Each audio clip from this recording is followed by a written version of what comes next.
Hello everyone, and welcome back to the History of Africa podcast. I'm your host, Andy. Last episode, we examined the rise of Kilwa into a major hub of manufacturing, such as iron making and lime making, as well as a major center of international trade, and its first steps from being a small city-state towards becoming a regional power, with the domination of Mafia Island to its north. However, while the island was seemingly on an upward trajectory towards becoming a powerful state's economic and political capital, it would not be a clean and easy road ahead. In this episode, Kilwa's first major rival rears its head and asserts its power, plunging Kilwa Kisiwani into an era of unwanted submission. Season 6, Episode 7, Kilwa is Conquered. By the end of Ali ibn Hassan's rule, Kilwa was a rising regional entity, a growing hub of international trade, and even a power which had proven capable of exerting its influence over its neighbors. This upward trajectory would seemingly continue for the immediate future at least. When Ali ibn Hassan incorporated the island of Mafia, he placed one of his sons, Muhammad ibn Ali, as the governing prince of the island, ruling it essentially as a vassal duchy in his father's name. When Ali ibn Hassan's legendary rule eventually came to an end, he chose not to be buried on Kilwa, but actually in a tomb on Mafia, which might indicate that at least during the earliest years of the Sultanate, the island of Mafia enjoyed a greater degree of importance, and that there was a very real possibility that Mafia could supersede Kilwa as the center of the Shirazi dynasty's power. However, it might also simply be a case of Ali ibn Hassan choosing to be buried at the site of a proud conquest rather than on the island where his reign began, but I digress. Now, as we talk about Ali ibn Hassan's successors, it will be worth noting that I will be bombarding you with a lot of names that sound really similar. And yes, this is going to be a trend going forward throughout the rest of this series. Kilwa was a brilliant and fascinating civilization, but when it came to naming conventions, I will say that the people ruling the kingdom didn't possess the greatest diversity of nomenclature. The main reason for this was the use of Arabic naming conventions in royal chronicles. While much of the Arabic-speaking world uses naming conventions that utilize a complex mosaic of ancestry, tribal affiliation, regional affiliation, and personal titles, Kilwa's records are quite a bit more plain. Typically, they opt for a simple formula of a given name, picked from one of, maybe 10 popular options: Ali, Muhammad, Dawood, Hassan, and maybe a couple others. And then they put Ibn, or son of, and their father's given name. The result is a long list of Ali ibn Muhammads and Muhammad ibn Dawoods and that kind of deal that just kind of repeats itself for most of Kilwa history. It is true that a lot of the kingdom's rulers often possessed more unique titles, often passed down through oral tradition and sometimes accounted for in the chronicles. Ali ibn Hassan, for instance, is often referred to as Igawumij, a title of unclear origins. But sadly, not every historical ruler of Kilwa is gonna have one of these interesting nicknames, and many of them are simply referred to, even in local oral traditions, as simply Swahiliized versions of their Arabic title. I get that this is going to be confusing, so I'll try my best to clarify when possible. It's just a bit of a humorous inversion of our problem with Madagascar, where all the names were so unique and lengthy that they were difficult to remember, right? Of course, I cut them out so you guys didn't know, but almost every single time I tried to pronounce one of those names, it was usually the 5th or 6th or 7th take when recording.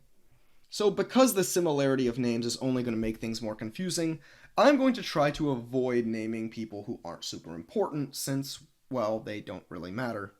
So, after the death of Ali ibn Hassan, we start to see one of the first severe inconsistencies between the Portuguese and Arabic renditions of the Kilwa Chronicle. The names and relationships between the succeeding monarchs can sometimes vary pretty dramatically.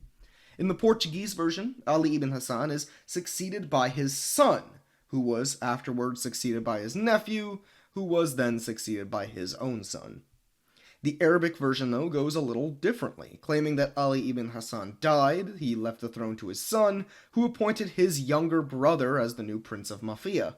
And then, after the older brother died, the younger brother inherited the throne of Kilwa and ruled for 4 decades, appointing his own son now as the Prince of Mafia and then passing down the throne to him when he died. Now, the difference here might not seem like a huge deal. I mean, it's really just a question of whether the second king of Kilwa was succeeded by his nephew or his brother. Is that really that big of a difference? Well, the reason why this matters is because it muddies the water on how exactly the system of royal succession in Kilwa was supposed to work. The Arabic account of events, if accurate, provides a system of succession that reflects a consistent line. The father passes kingship to his son, and then, if he doesn't have a son, he gives it to a brother. It's also worth noting that only in the Arabic version of events, it seems like the island of Mafia is kind of used as a training ground for future kings. That consistently, the would-be heir is appointed to rule as a vassal in Mafia before they are appointed to be the next king. It's an interesting system, but again, this is contradicted by the Portuguese version. The Portuguese version seems to prioritize nephews over siblings, which is an interesting variation. This will be important because, well, let's just say that succession disputes are going to become a bit of a running theme as this series goes on. And so the inconsistency in what are Kilwa's early inheritance practices will make it a little harder to navigate the later history of Kilwa. It'll be harder to say who was acting in accordance with historical precedent, and who was a usurper, and who was legitimate, and it gets messy pretty quickly. However, while dynastic disputes would certainly become a major theme down the road, it turned out that very early in the history of Kilwa, there was another, much larger looming threat to the Shirazi dynasty. And that threat was coming not from within Kilwa, but from outside of it. In each version of the chronicle, the king of Kilwa, known as Daoud ibn Ali, is attacked by people from a neighboring kingdom. This kingdom is referred to as Xanga in Portuguese, or Shar in Arabic, and apparently they were a pretty big deal. And now this is where I need to clarify an important detail that came up a couple episodes ago, but needs to be revisited here. So remember how, according to the chronicle, Kilwa was founded when the first king bought the island from an existing local kingdom? Well, it briefly came up that the island was bought from, quote-unquote, Al-Muli, but who or what Al-Muli was isn't exactly clear. We can be pretty confident that Al-Muli was not the name of an individual person, because not only in the chronicle, but in numerous other medieval Swahili sources and later oral traditions, there will be a tradition of referring to the mainland as Dar al-Muli, or the land of the Muli. It seems more likely that Muli referred to the name of a people group or an influential family rather than a single individual, and Dar al-Muli was their land. Now, when it comes to a more detailed view about the geopolitical context of the Swahili coast at this time, there's really not much we can say, since outside of the Kilwa Chronicle, there are virtually no other written sources describing the region's politics that we know of.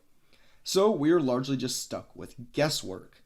Now, it's largely assumed that prior to the rise of Kilwa, and arguably even afterward, that the Swahili coast was divided among numerous small city-states, governing their local area and not much more. Historians of this mindset often make a comparison between the medieval Swahili coast and ancient Greece, in that most communities governed themselves and maybe the surrounding area and not much more.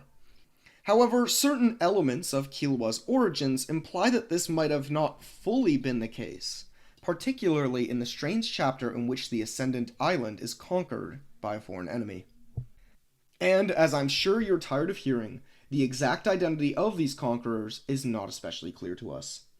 Both versions of the chronicle state that Kilwa was attacked by someone referred to as, quote, King Matata Mandalin, although whether this name refers to a man named Matata Mandalin, or a familial title based on an Arabic tribal name, or a nickname for an entire group of people, and that King Matata Mandalin means something more like King of the Matata Mandalin, is again totally up for debate.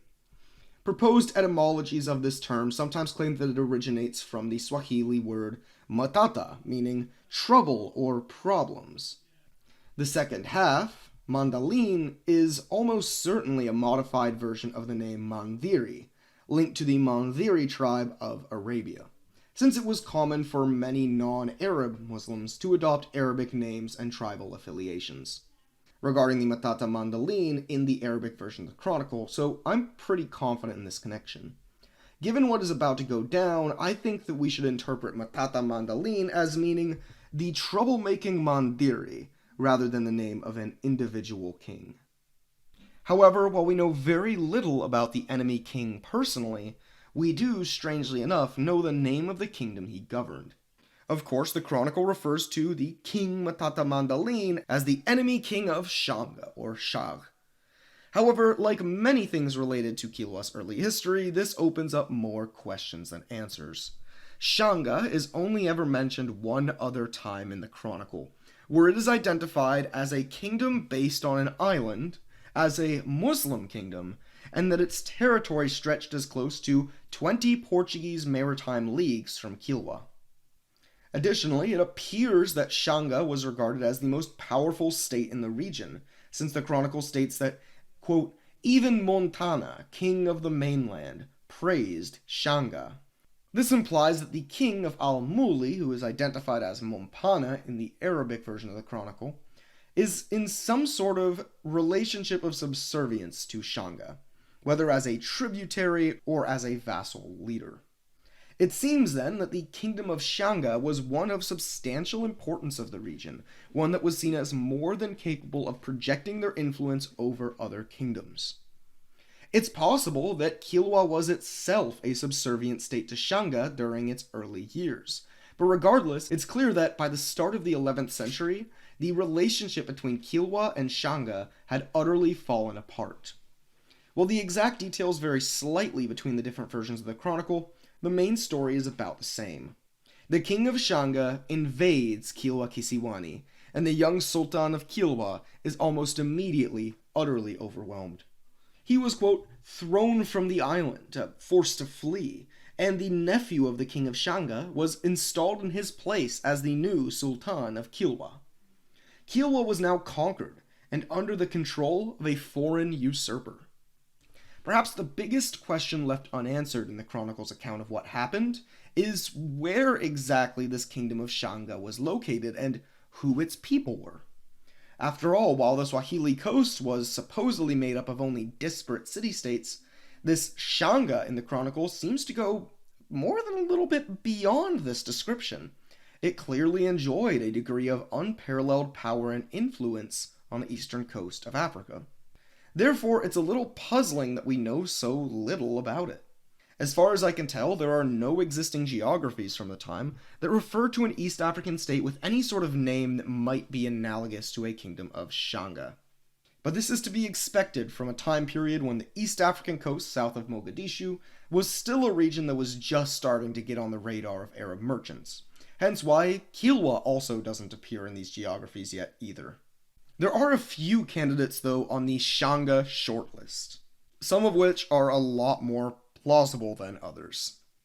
Let's start with a fairly fringe theory about the identity of the Xanga kingdom, but one which has become shockingly widespread within the niche of online Swahili history enthusiasts due to its notable presence on everyone's favorite universally editable encyclopedia. This theory, which as far as I can tell originates from an unsourced note on the Kilwa Wikipedia article added several years ago, claims that the kingdom of Xanga was linked to the ancestors of the Changamire dynasty of late medieval Zimbabwe. Now, this is a claim that is very easy to argue against, but I want to share some context first. And wow, if you guys think that Kilwa is a place with a lot of asterisks in its origin story, then the story of the Changamire is a whole different league of uncertainty and diverging narratives. In fact, it's not even certain whether Changamire should be thought of as a dynasty, as a given name, as a title, or maybe a title passed down through the generations like a family name, since the oral histories about the topic spins off into like a bazillion different versions. What we can say with confidence is that starting in the mid-17th century, an empire known as Roswi, ruled by someone named Changamire Dombo, emerged on the Zimbabwean plateau, and soon conquered and usurped the power of numerous other kingdoms.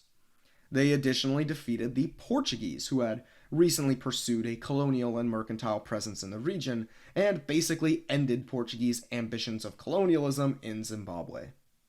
There is a lot more to get into there, something, this is future season material, but needless to say, there are a bunch of different narratives about the origins of Rosui and Changamire. So, as a result, there is very little we can say with absolute certainty about Changamire and Rosui's origins, but what we can say with a strong degree of certainty is that it almost certainly had no relation to the Xanga which conquered Kilwa.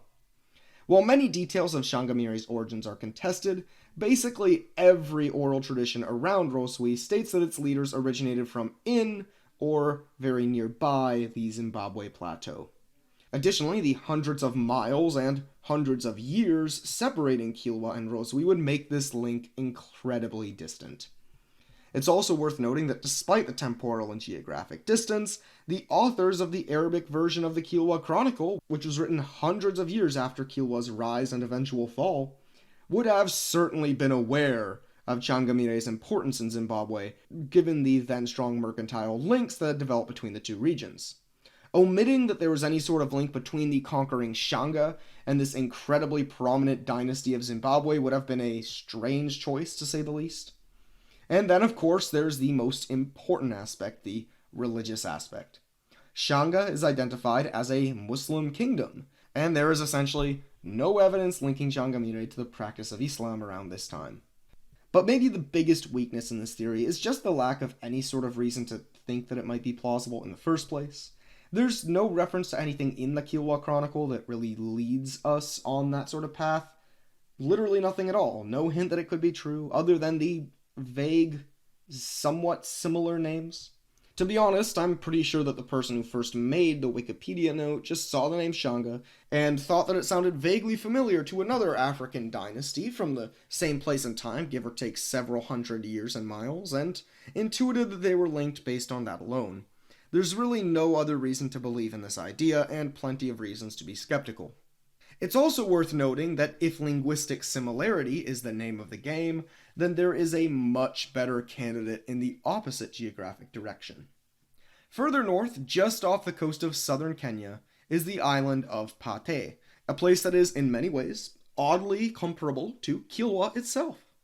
Of course, it is also an island, a natural harbor surrounded by mangroves, containing human settlements made out of Portuguese coral limestone, and even features an extensive written chronicle compiling the island's history. And, wouldn't you know it, of the 5 major archaeological sites on the island of Pate, one of the most important and largest is named Xanga. But if you'd like to learn more about this fascinating island, or technically 2 islands most of the year, then I bet you'd enjoy our new premium episode all about the history of Pate, its kingdoms, and the impressive architecture that lies in ruins on its shores. Now, like I mentioned, Pate featured several large urban settlements during the medieval period, including one called Xanga. The settlement of Xanga, too, was a pretty big deal. Its earliest preserved buildings date from the 9th and 10th centuries, which puts it contemporaneous to the rise of Kilwa. In fact, the city was, at least according to archaeological surveys, already undergoing something of its peak golden age around the time that Kilwa was first emerging. It was even starting to blossom into a city-state in its own right, with archaeological evidence for extensive trade links with the Middle East and India at this time. The settlement also features the remains of a substantial mosque, indicating the early adoption of Islam by the populace. While Pate and Xanga by extension are pretty far away from Kilwa, being located off the coast of southern Kenya, we already know that Swahili states during this period were capable of projecting political power across the sea, such as Kilwa's conquest of Mafia. And as one final unusual coincidence, around the same time as the invasion of Kilwa, archaeologists have found a destruction layer at Xanga, which, according to Portuguese chronicles, was attributed by locals to being caused by attacks from early seafaring pirates. So it seems like our narrative is starting to piece itself together. The people of Xanga were forced to flee their home city after attacks from pirates. They moved south, formed a new kingdom near the emerging state of Kilwa, before conquering their nascent rival and establishing a puppet ruler. This idea is interesting, and I do like it a lot better than the spurious link to Rosui. Xanga, and the town in Pate being the Xanga that conquered Kilwa, fills in quite a few gaps. Distance is still a major issue, but a maritime journey from southern Kenya to Kilwa is more than plausible. I mean, we know that people from this region were making much grander trips at the same time. Additionally, invaders from Pate fit the description as Muslims, they fit the description as hailing from an island, and the name is not only similar, but identical. If true, and Xanga in Pate really did conquer Kilwa, then they, and not Kilwa itself, should be regarded as the first example of a Swahili maritime power, and maybe the first Swahili state to form something of an empire that we know of. However, just because this idea is interesting, and don't get me wrong, it is really interesting, it doesn't make it a strong theory, which, to be honest, it isn't.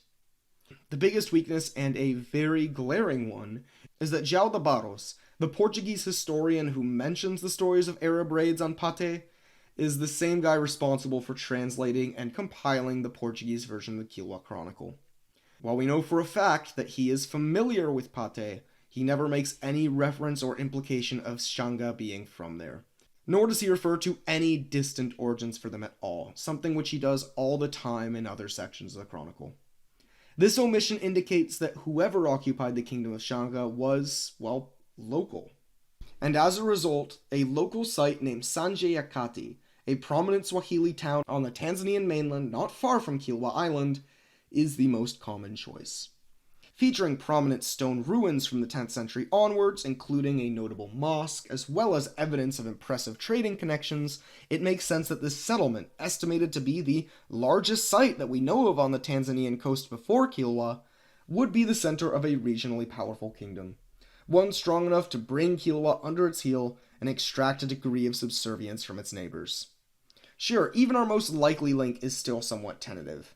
However, its simultaneous rise to prominence at the time of Kilwa's capture, its close geographic proximity to Kilwa, as well as aligning with the other mentions of Xanga later in the Chronicle, which we will bring up when we get to them, this seems like the most probable option. However, while Xanga had succeeded in overthrowing Kilwa's Sultan and replacing him with a puppet of their own, this success wouldn't last long. Join us in our next episode, in which, after a brief period of foreign rule, the Xanga dynasty is overthrown, and Kilwa liberates itself once again. Thank you for listening to the History of Africa podcast. If you like our show, then we would greatly appreciate if you could help support the show and our project of freely available online history education. You can do this by supporting us at patreon.com/historyofafrica, providing us a rating or review on Spotify, Apple Podcasts, or iTunes, or by sharing the podcast with anyone who you think might enjoy learning about African history. This episode is brought to you by our supporters on Patreon, including Naomi Kanakia, Ayo Fagbamie, Dimitri, Alexander Travis, BB Milliam, Conrad Schwenke, Pascal Omokocha, Gio Maxwell, Nkechi Nwabodike, Gwajo Amankwa, Douglas Harder and Sherry Robinson, Craig Bolton, Samuel Badeau, Ghassan Firgiani, Kitty, Mac T, Kelvin D. Norris, Ellen Fisher, Jessica, Suison Blair, and Yannick Bolnet, among others. Thank you all for supporting the show. It really, really, really, really means a lot.